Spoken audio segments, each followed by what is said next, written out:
M Kumar mathematics classes BSc part 3 season 21 से 24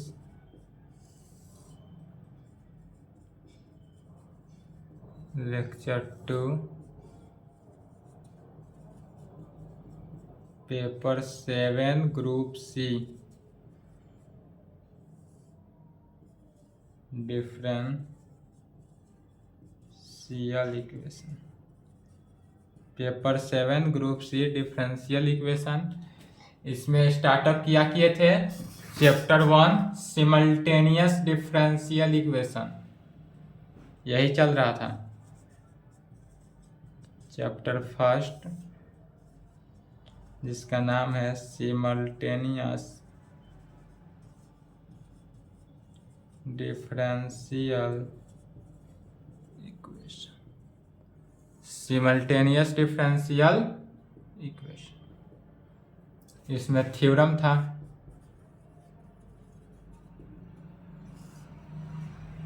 theorem कहे या वर्किंग रूल कहे, बात देखिए।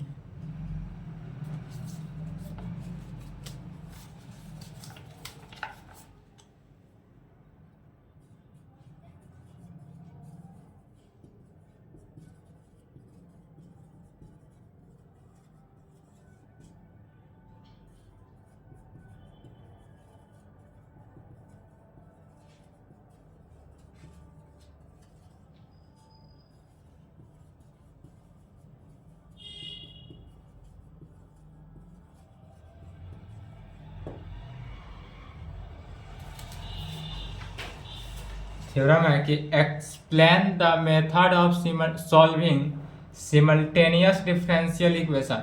सिमल्टेनियस डिफरेंशियल इक्वेशन को कैसे सॉल्व करेंगे, यही एक्सप्लेन करना है। तो कभी भी सिमल्टेनियस डिफरेंशियल इक्वेशन, या टाइप 1 चल रहा था, या जो चल रहा है टाइप 1। टाइप 1 में क्या था, सिमल्टेनियस डिफरेंशियल इक्वेशन को दो टाइप में बांटा गया, टाइप 1 टाइप 2। टाइप 1 का जो फॉर्म था वह f1 plus f2 is equal to T1 and phi1 plus phi2 is equal to T2 form में था। तो यह फर्स्ट वाला यही चल रहा था। तो इसको कैसे, इस टाइप का अगर प्रॉब्लम दे तो कैसे सॉल्व करेंगे, इसी का वर्किंग रूल देखते हैं। इसी थ्योरम को समझना है, जितना भी प्रॉब्लम दे उसी रूल के साथ बढ़ते चले जाएंगे, सॉल्व होते जाएगा आंसर। इसमें सबसे पहले जो दिया हुआ रहे उसको लिखेंगे, तो कहेंगे we first find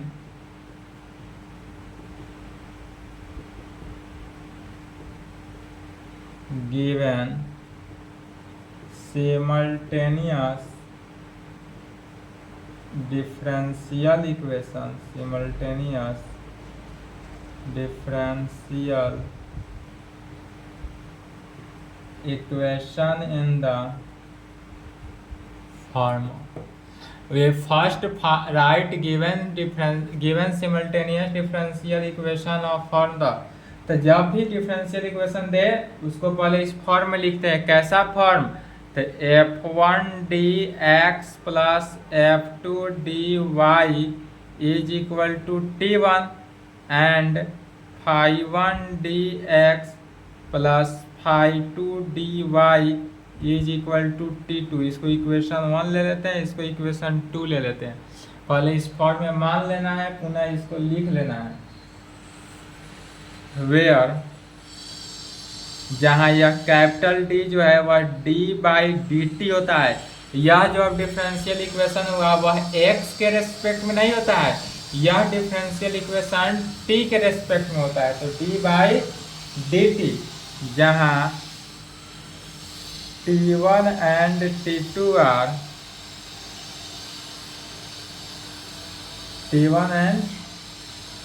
are function of किसका, t का, या 0। जहां पर T1 and T2 right hand side का जो फंक्शन होगा वह की टी में कंटेन करेगा, अदरवाइज 0 होना चाहिए।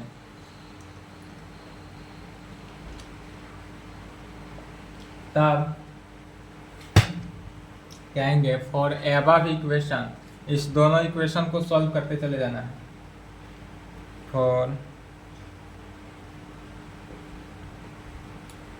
above equations we find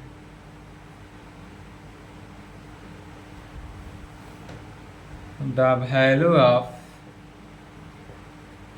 किसका x and y in terms of t for we eliminate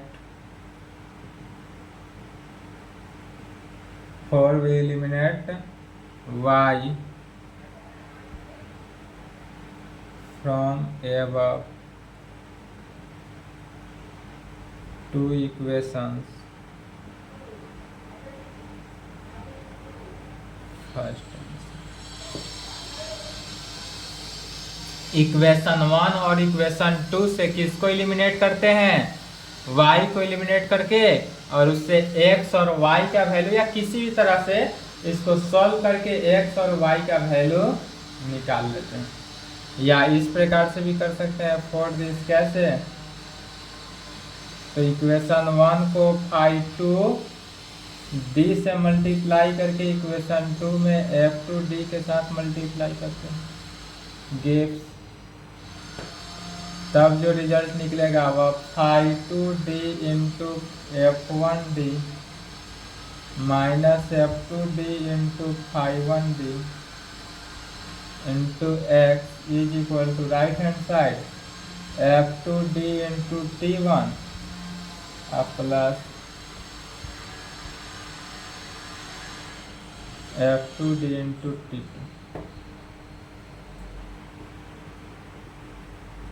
which is a linear differential equation in x and t with constant coefficient, और इसका कोएफिशिएंट जो होगा वह कैसा होगा, कांस्टेंट होगा। तो जब कांस्टेंट कोएफिशिएंट होगा तब कह सकते हैं, इसलिए we find its complementary function and particular integral. Part 2, अब पार्ट 2 के डिफरेंशियल इक्वेशन से आ जाना है। पार्ट 2 में जो डिफरेंशियल इक्वेशन पढ़े थे उसमें ही निकालना सीखे थे किसका वैल्यू, इसलिए we find C F and P I. C F का फुल फॉर्म क्या होता है, complementary function, and P I मतलब पार्टिकुलर इंटीग्रल। या पार्ट 2 में सीखे थे, यहाँ भी निकालना है, रिवीजन कर लेंगे। इसलिए सॉल्यूशन ऑफ एबव इक्वेशन, इसलिए एबव इक्वेशन को सॉल्व करते हैं, और x का वैल्यू इस तरह, x का वैल्यू कैसे होता है, CF को PI के साथ जोड़ लेते हैं, तो CF प्लस PI, और यह जो रिजल्ट निकला वह FT में निकलेगा। FT मान लेंगे, FT मान लेना है। वहां पर क्या था, पार्ट 2 में यही CF प्लस PI तक आकर स्टॉप कर देते थे, CF निकाल लेते थे, PI निकाल लेते थे, दोनों को ऐड कर देते थे, वही आंसर हो गया। तो यह पार्ट 2 तक हुआ, पार्ट 2 तक तो यहाँ जाने ही थे। अब इसके आगे बढ़ जाना है, पार्ट 3 हो गया। वी पुट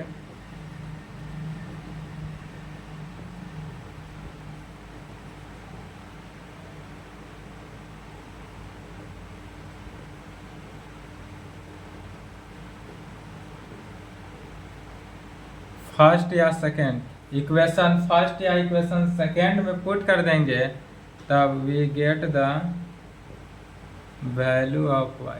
तब उससे y का वैल्यू निकल जाएगा। तो x का वैल्यू निकल गया, और पुट करने के बाद y का वैल्यू निकल गया, और जो निकलेगा इसको लेट मान लेंगे y is equal to G T. और y को क्या मान लेंगे, gt मान लेंगे, और यही रिक्वायर्ड सॉल्यूशन हो जाएगा। बस इतना ही कार्य करना है। तब कहेंगे हेंस द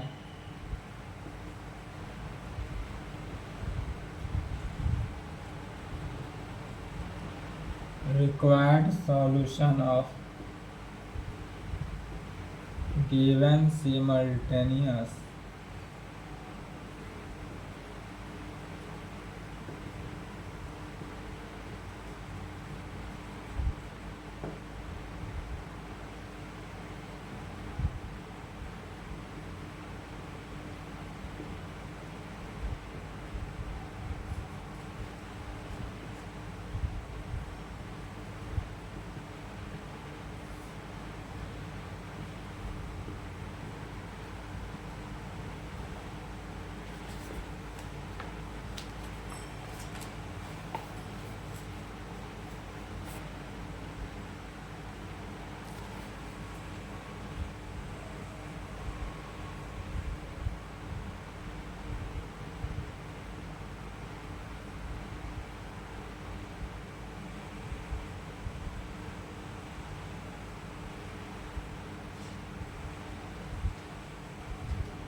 चलिए तो यहाँ पर दिया हुआ है, इसी रूल के साथ बढ़ते चले जाना है, प्रॉब्लम ऑटोमेटिक सॉल्व हो जाएगा। यह क्वेश्चन पार्ट 2 के अकॉर्डिंग ही बढ़ते जाना है। तो सबसे पहले क्या करते हैं, सिमल्टेनियस डिफरेंशियल इक्वेशन को लिखेंगे।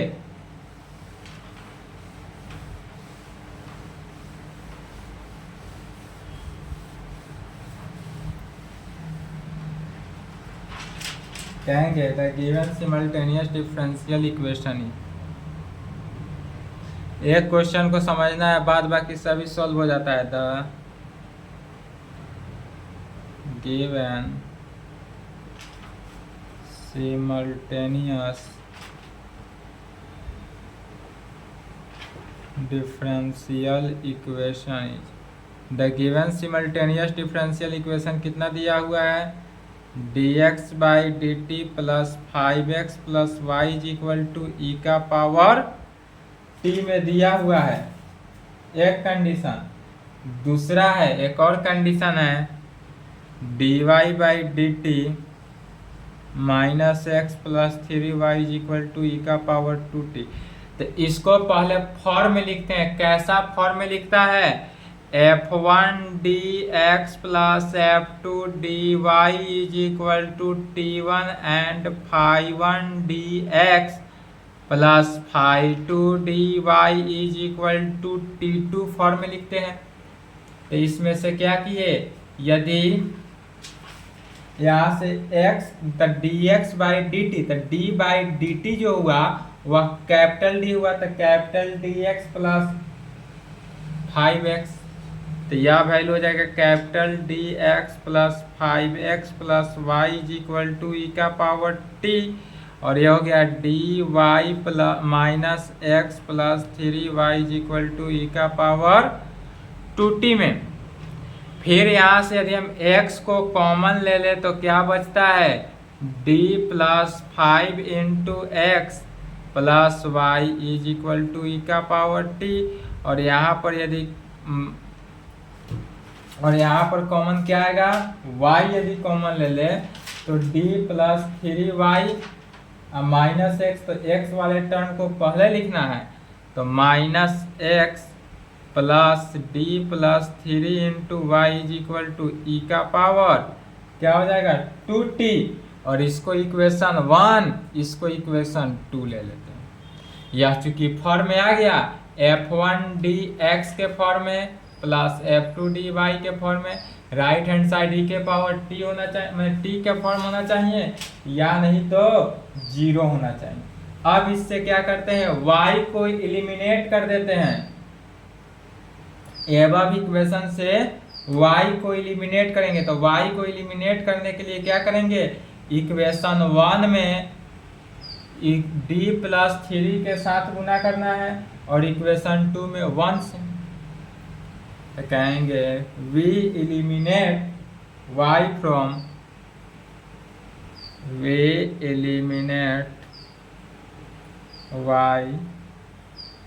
From above 2 equations. इस दोनों इक्वेशन से y को एलिमिनेट किया जा रहा है, तो क्या रिजल्ट निकला? फॉर दिस वर्किंग रूल के साथ बढ़ते चले जाना है, ऑटोमेटिक सभी क्वेश्चन सॉल्व हो जाएगा।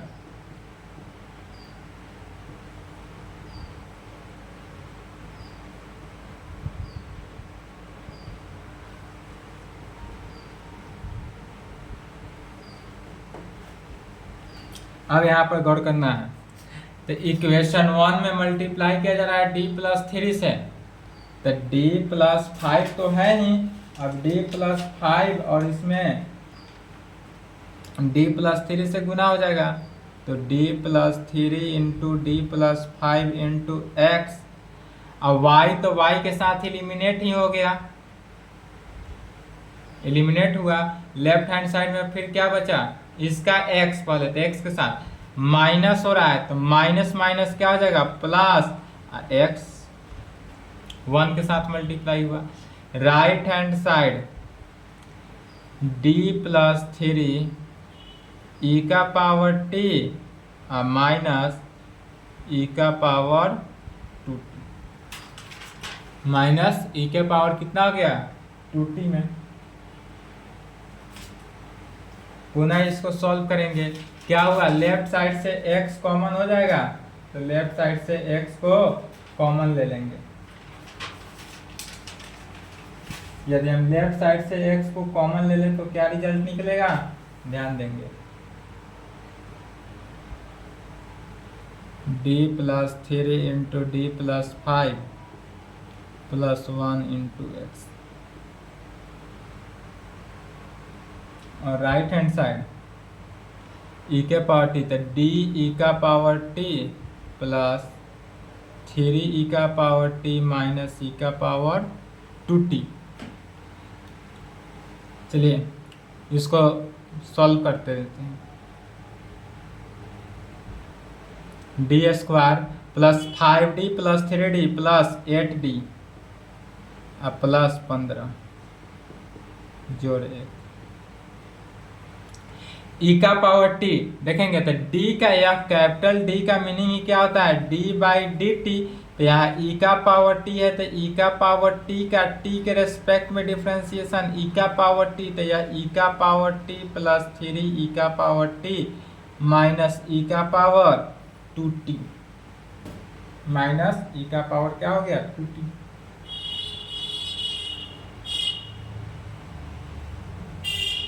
d2 प्लस 8d x के साथ मल्टीप्लाई कर देते हैं,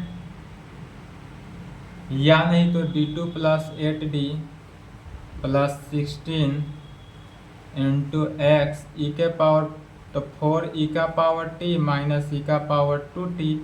यहाँ पर देखेंगे तो d2 प्लस 8dt प्लस 16, तो 4 का स्क्वायर, तो यह जो हो गया d प्लस 4 का होल स्क्वायर में कंटेन किया,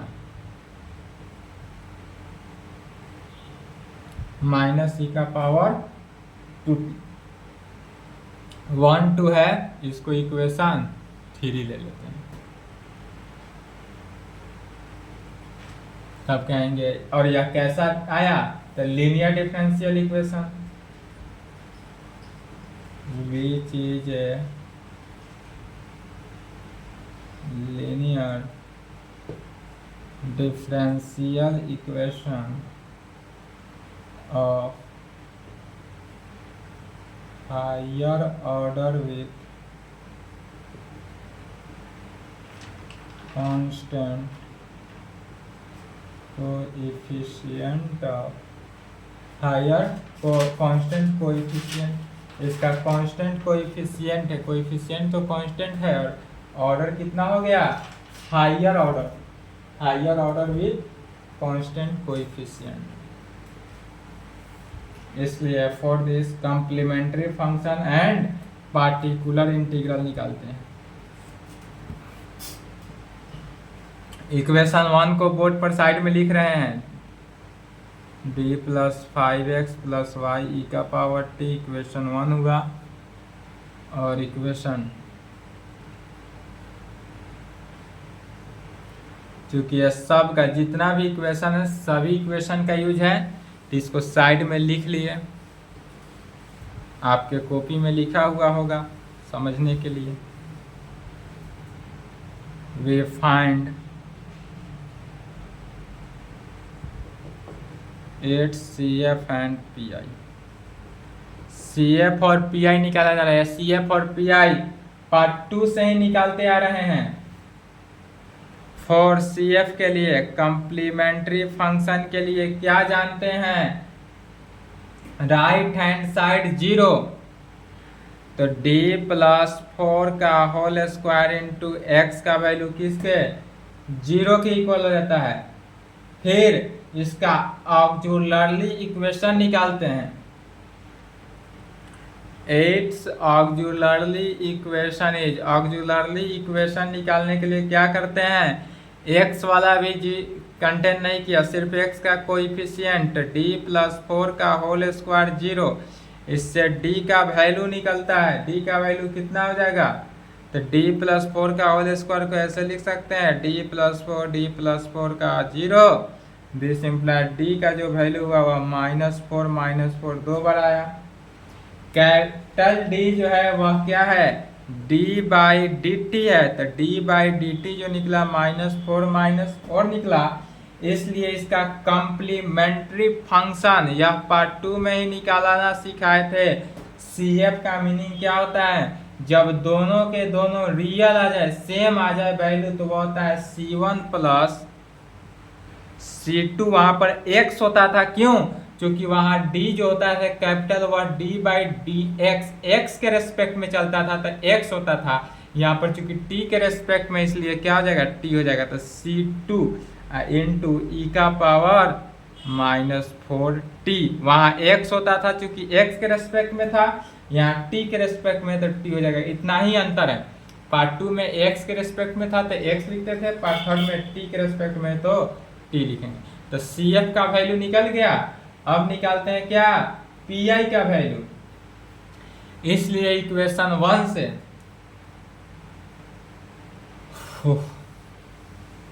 फिर इक्वेशन 3 को लिख लेते हैं, d प्लस 4 का whole square x is equal to 4 e के पावर t माइनस e का पावर 2t।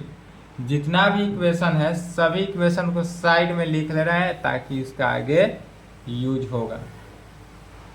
क्योंकि बोर्ड छोटा है आप लोग को दिखाई नहीं दे रहा होगा, बट आपके कॉपी में लिखा हुआ होगा।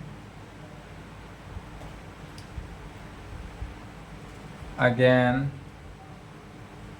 फ्रॉम फर्स्ट इक्वेशन फर्स्ट में क्या था, तो डी PI का वैल्यू निकालना है, तो इसलिए PI पार्टिकुलर इंटीग्रल कैसे हो जाएगा, 1 बाई x का कोफिशिएंट, तो x का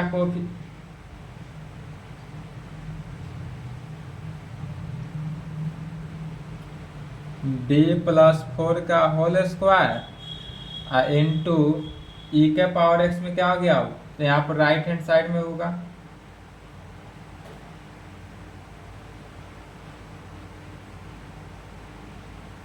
फ्रॉम फर्स्ट नहीं लिखेंगे, अगेन PI ई का पावर इक्वेशन 3 में 4 ई का पावर t माइनस ई का पावर 2t फ्रॉम 3 से माइनस ई का पावर कितना 2t। इसको सॉल्व करना है। PI का वैल्यू निकालना पार्ट 2 से जानते आ रहे हैं, निकालेंगे PI क्या होता है, तो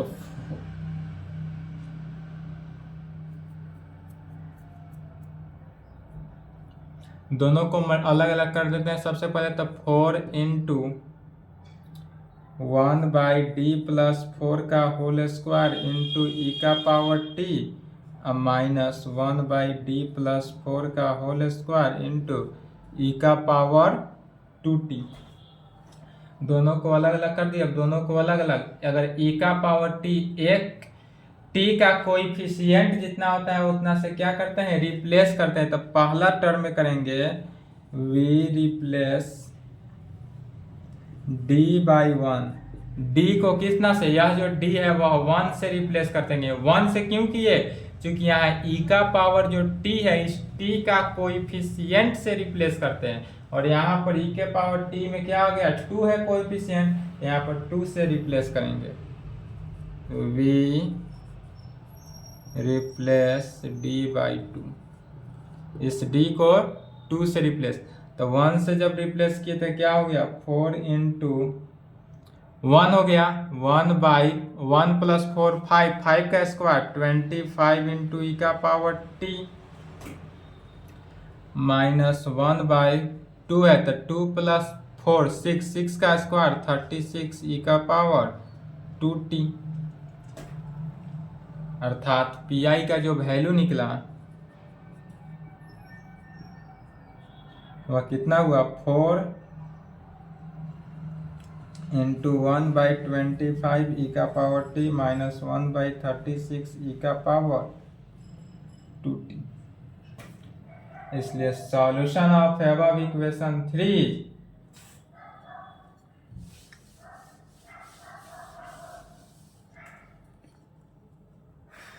इसलिए सॉल्यूशन ऑफ अबव इक्वेशन, तो x इज इक्वल टू क्या हुआ, C F plus P I. C F कितना निकला हुआ है, C1 plus C2 T E का पावर माइनस 4t, यही सी एफ का वैल्यू, और प्लस पी आई। तो पी आई का वैल्यू कितना निकला, 4 इंटू 1 बाई 25 ई का पावर t माइनस 1 बाई 36 ई का पावर 2t।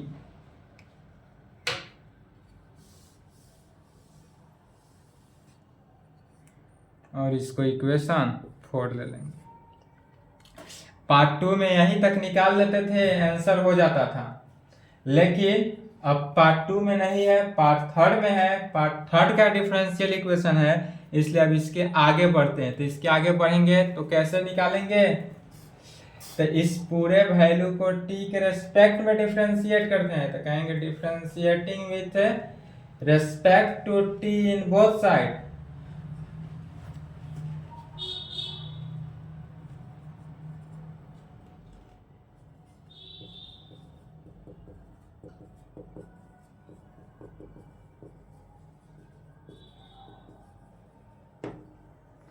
अब इसको t के रेस्पेक्ट में डिफरेंशिएट करते हैं।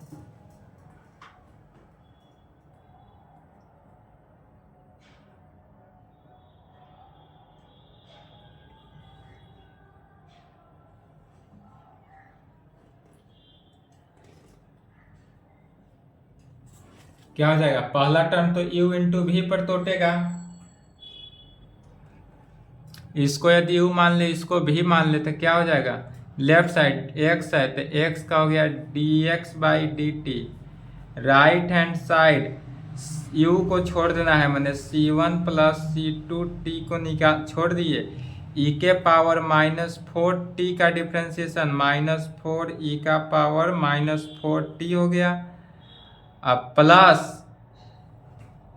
e का power minus 4t constant into c1 का डिफ्रेंसिएशन, c1 कांस्टेंट है तो 0 प्लस c2 t का डिफ्रेंसिएशन है। फिर प्लस 4 इंटू 1 बाई 25 भी कांस्टेंट, e का पावर t का डिफ्रेंसिएशन e का पावर t ही हुआ। माइनस 1 बाई 36 कांस्टेंट, e का पावर 2 का डिफ्रेंसिएशन 2 e का पावर 2t, e का पावर 2t। पुनः इसको सॉल्व करेंगे।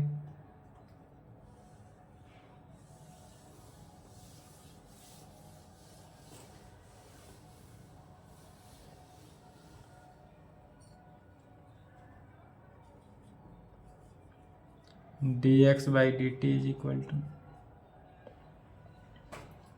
तो dx बाई डी टी का वैल्यू कितना हो जाएगा, यहां से देखेंगे तो सभी से e का पावर -4t कॉमन आ रहा है, तो e का पावर -4t कॉमन यदि ले ले तो क्या बचेगा यहाँ पर c2, और इसमें से क्या बचा -4 है, तो -4 से सब में मल्टीप्लाई कर देंगे, तो -4c1 -4c2t अब +c2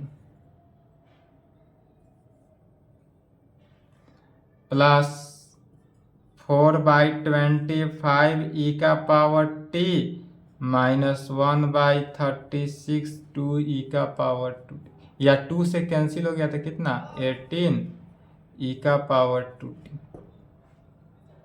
e का पावर क्या हो गया 2t, इसको इक्वेशन 5।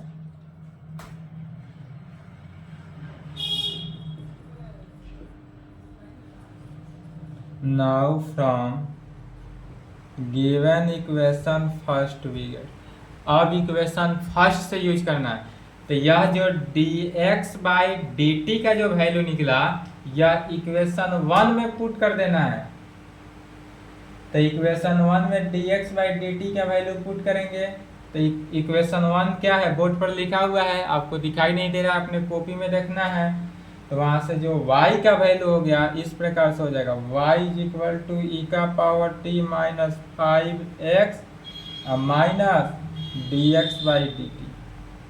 अब यह जो dx बाई डी टी का वैल्यू हुआ उसको इक्वेशन 5 से लिखना है यहाँ पर, तो इससे y का वैल्यू निकल गया, we put this values of x and dx by dt from कहाँ से 4 and 5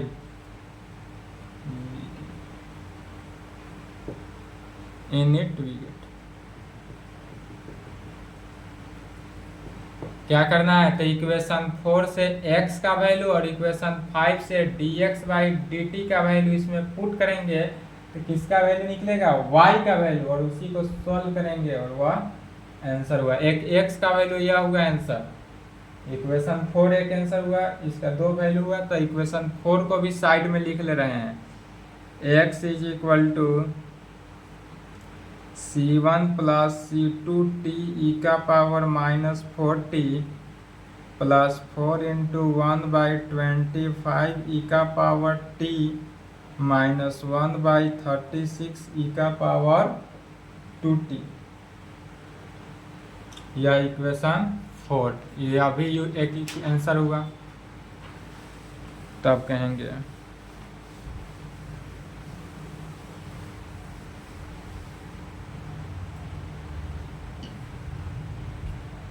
y is equal to e का पावर t -5x, x के जगह पर यही किसको इक्वेशन 4 को लिखा जाएगा, अब minus dx by D T, तो dx बाई डी टी कितना हुआ e का पावर -4t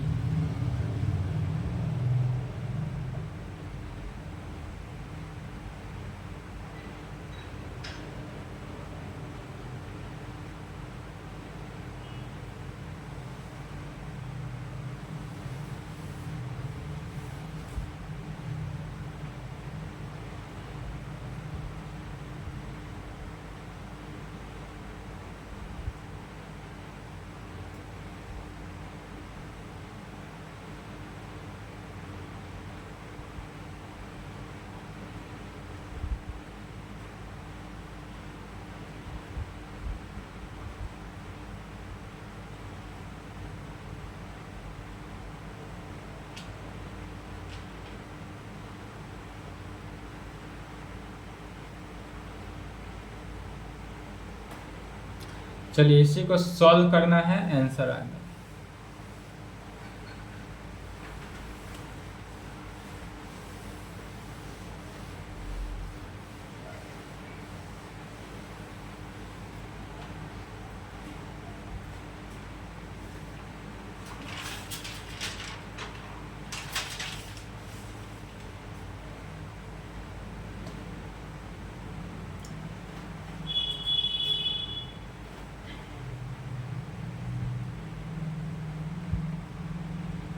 क्या करना है, 5 से सभी में मल्टीप्लाई कर देना है, सभी टर्म में 5 से।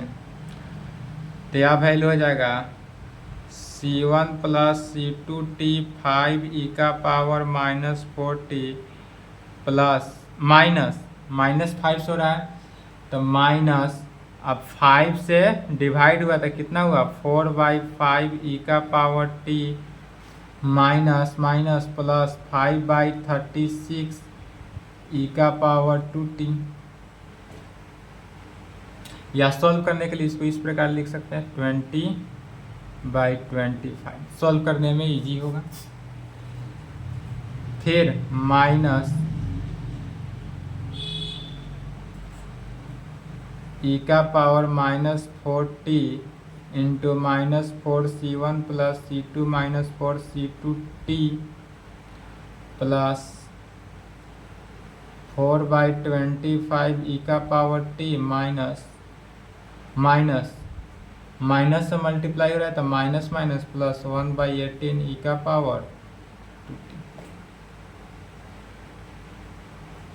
फिर इसको भी क्रॉसपॉन्डिंग मल्टीप्लिकेशन करके सभी को अलग अलग तोड़ देना है, या डायरेक्ट शॉर्ट फॉर्म में देखेंगे y = e⁻t, जहाँ जहाँ है कॉमन ले लेते हैं। सबसे पहले e⁻t कॉमन लिए थे, क्या हो गया 1, फिर यहाँ पर e⁻t तो -20/25, फिर यहाँ पर है e⁻t तो -4/25, e⁻t को कॉमन ले लिए एक साथ।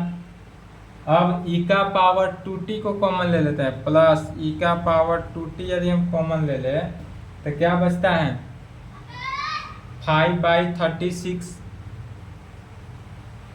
प्लस 1/18, e का पावर क्या लिया गया है 2t कॉमन लिया गया, माइनस e⁻40 को कॉमन ले लेते हैं तो माइनस e⁻40। तो अब यहाँ पर देखते हैं क्या हुआ, तो e⁻40 माइनस e⁻40 हुआ तो यह हो गया 5 × c1 प्लस c2t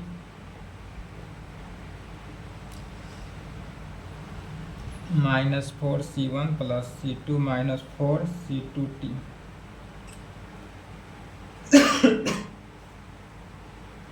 सॉल्व करेंगे,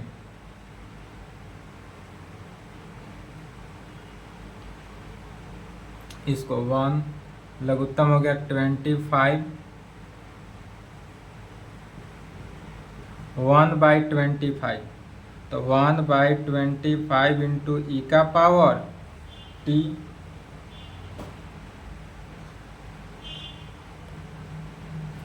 18, 36, 5 × 2 7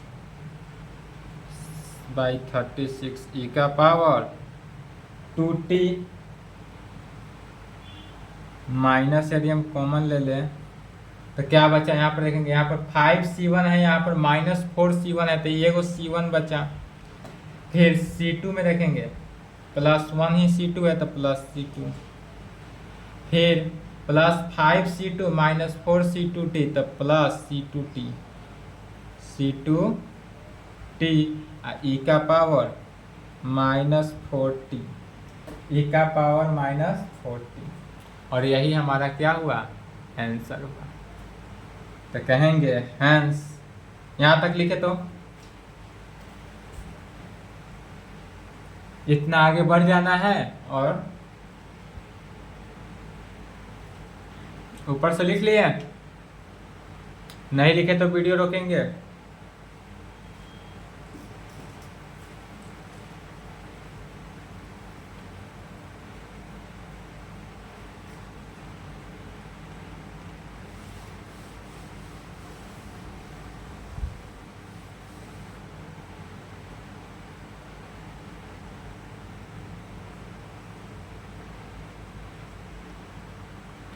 Hence, required solution of given simultaneous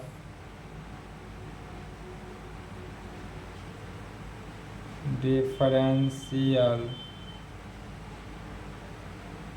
equation is hence required solution of given simultaneous differential equation is क्या हो गया तो x का वैल्यू तो x इज इक्वल टू यहाँ पर x का वैल्यू बोर्ड पर है इक्वेशन 4 देखना है वही हुआ x का value c1 plus c2t e का पावर -4t प्लस 4/25 e का पावर t -1/36 e का पावर 2t एंड y का वैल्यू तो y का वैल्यू अभी बोर्ड पे ही है जस्ट